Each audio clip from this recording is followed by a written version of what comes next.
Well, every day, WTOC meets people from all walks of life. And this week, one of our own trying her hand at some of your jobs.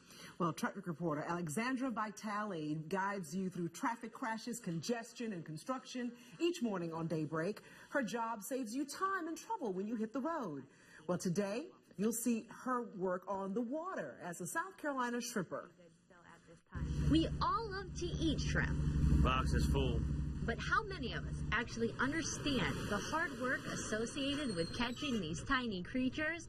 My day as a low-country shrimper started at sunrise on the Morgan River.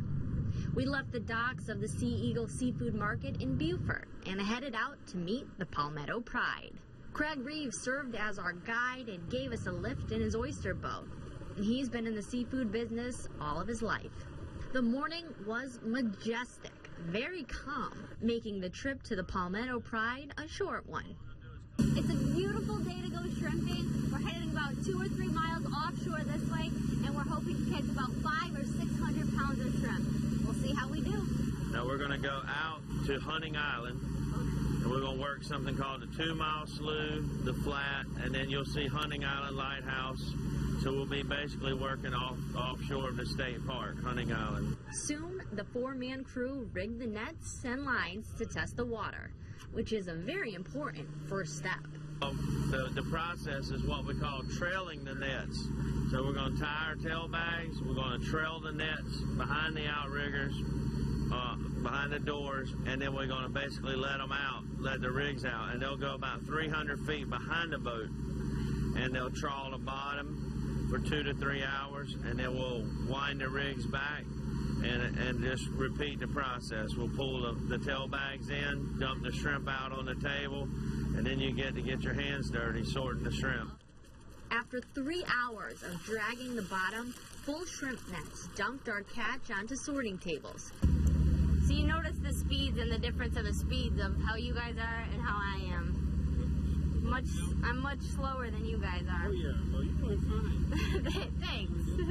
Thanks. That's some good eating right there.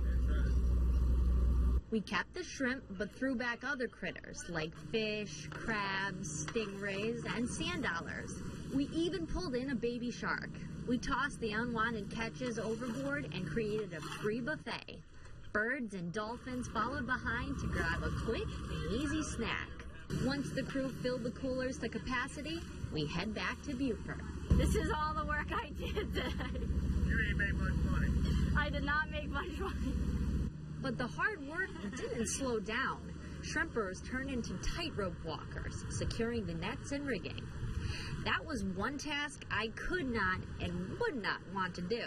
Seeing these guys in action proved shrimping isn't a job, it's a way of life. All shrimpers are passionate about what they do. They love the environment, you know, our coastal environment, the habitat. Shrimping is just an awesome way to make a living. Now, it's hard work, a lot of hours. I was told a long time ago, don't count your hours. Family members and workers greeted us on our return to the Sea Eagle Seafood Market dock, all ready to help unload the catch. The shrimp traveled up a conveyor belt to be weighed and then boxed.